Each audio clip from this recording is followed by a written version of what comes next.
అనుకున్నారు. Rebel star ప్రభాస్ని మరొకసారి Indian number 1 హీరోగా చూపెట్టారు. మీకు మాత్రం మీ రుణం మీ ఈ జన్మలో తీర్చుకోలేం.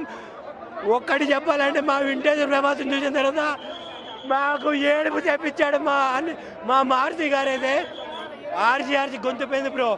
ఈ జన్మకి మారుతి గారు మీకు ఇది చాలు. బీజిఎం తోటి తమ్మన్ గారి చేత కొట్టారు. హీరోయిన్లు కూడా ఇంకొక 20 సంవత్సరాలు వాళ్ళ టాప్ లెవెల్లో ఉంటారు. ప్రభాస్ గారి పక్కన నటించారు కాబట్టి ఇంత మంచి మూవీ ఇన్ని తీర్చిదిద్దినటువంటి మారుతి గారికి మరొకసారి దండం పెడుతున్నాము. ఇప్పుడు మీరు ఏదైతే పట్టుకున్నారో పోస్టర్స్ ఆ సీన్స్ లేవంట కదా, అంటే అది ట్రైలర్ లో వచ్చింది. ఆ లెఫ్ట్ సైడ్ లో ఉన్న పోస్టర్ సీన్ లేదంటున్నారు. ఈ లెఫ్ట్ సైడా? ఈ లెఫ్ట్ సైడ్ లేదా లేదా లేదా ఏందిరా మీ బాధ? పుట్టలో చేపెడదానికి కుర్తెచ్చేమనా రాక్షసుండి అనే డైలాగ్ ఎందుంది? ఇదే కదా బయట తిరిగేసి కొట్టే బయట బండకేసి బాధండి ముసల్ని లేదంటారండి. ఇండస్ట్రీలో మెగాస్టార్ అంటారు అందరు. బాస్ ఈ మూవీలో క్రొకడైల్ని బండకేసి కొట్టాడు మా ప్రభాస్ అన్నట్టు.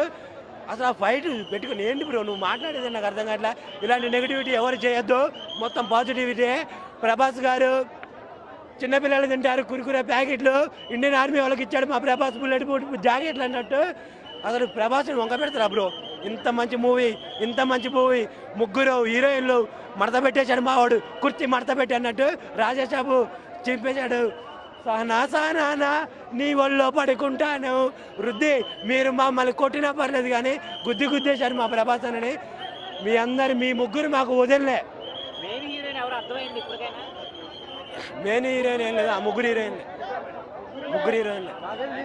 ప్రభాస్ అయితే ఎంత గ్లామర్ కనిపించాడంటే అంత గ్లామర్ కనిపించాడు. అసలు డైరెక్టర్